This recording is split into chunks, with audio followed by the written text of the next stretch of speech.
Betting apps కేసులో కాసేపట్లో విచారణకు హాజరు కానున్నారు నటి మంచు లక్ష్మి. ఉదయం 11 గంటలకు వ్యక్తిగతంగా హాజరు కావాలని ఈడీ నోటీసులు పంపించింది. అడిగిన వివరాలు తీసుకురావాలని సూచించింది. ఇప్పటికే ఈ కేసులో నటులు విజయ్ దేవరకొండ, ప్రకాష్ రాజ్, రాణా దగ్గుబాటి విచారణకు హాజరయ్యారు.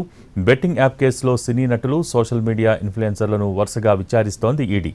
అక్రమ మార్గంలో అనధికారికంగా వచ్చిన డబ్బు ఎంత తీసుకున్నారు, ప్రమోషన్తో ఎంత లాభం చేకూరింది అన్నదానిపై ప్రశ్నిస్తోంది. బెట్టింగ్ యాప్ కేసులో కాసేపట్లో విచారణకు హాజరు కానున్నారు నటి మంచు లక్ష్మి. దీనికి సంబంధించి పూర్తి అప్డేట్స్ మా ప్రతినిధి రాధాకృష్ణ అందిస్తారు.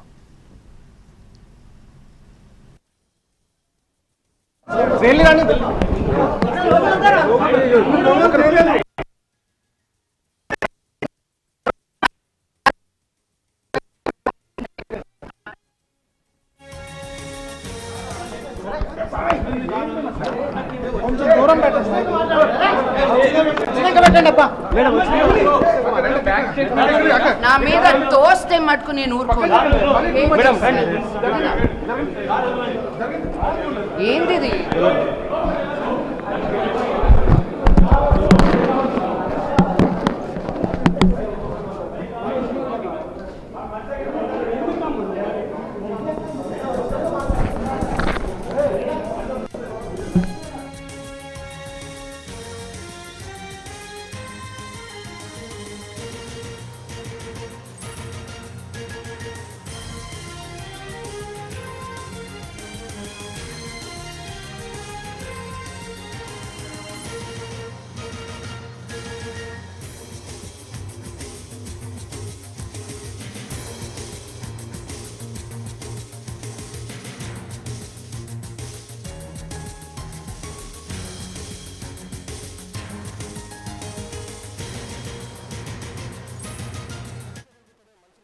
ఈడీ ఆఫీస్కి రావడం జరిగింది. ఆమెతో పాటు అడ్వకేట్ని కూడా తీసుకొని వచ్చింది.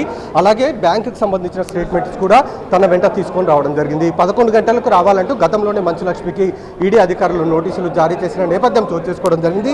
ఈ నేపథ్యంలోనే మంచు లక్ష్మి ప్రస్తుతం ఈడీ కార్యాలయానికి రావడం జరిగింది. ప్రధానంగా ఆమె ఈ కేసుకు సంబంధించిన దాంట్లో అంటే ఈడీకి సంబంధించిన నోటీసుల దాంట్లో ఆమె యోలో 247 అనే యాప్కి సంబంధించి అంటే ప్రస్తుతం మనం చూడొచ్చు ఇదే యాప్కి సంబంధించిన దాంట్లో యోలో 247 అనే యాప్ ఉంది.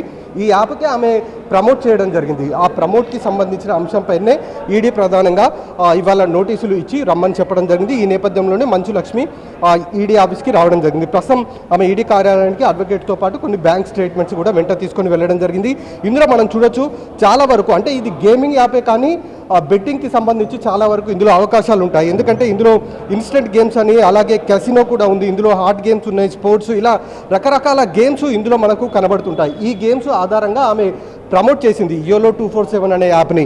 దీనికి సంబంధించే ఈడీ అధికారులు సమన్లు జారీ చేయడం జరిగింది. దానిపైన ఇవాళ విచారణకైతే రావడం జరిగింది. ప్రధానంగా ఆమె యోలో 247 యాప్ని ప్రమోట్ చేయడానికి ఎంతవరకు ఆమె పారితోషికం తీసుకుంది అన్న దానికి సంబంధించి ఈడీ అధికారులు ఆమె స్టేట్మెంట్ని తీసుకొని రమ్మడం జరిగింది. అందుకోసం ఆమె స్టేట్మెంట్స్ కూడా తీసుకొని రావడం జరిగింది. ఇప్పటికే ఈడీ నోటీసులు జారీ చేసిన దాంట్లో ప్రకాష్ రాజ్తో పాటు విజయ్ దేవరకొండ, రాణా ముగ్గురు కూడా విచారణకు హాజరయ్యారు. ఒక్కొక్కరిని దాదాపు 4 గంటల వరకు కూడా విచారించిన పరిస్థితి చోటు చేసుకోవడం జరిగింది. ఇవాళ కూడా మంచు లక్ష్మిని అదేవిధంగా విచారించబోతున్నారు.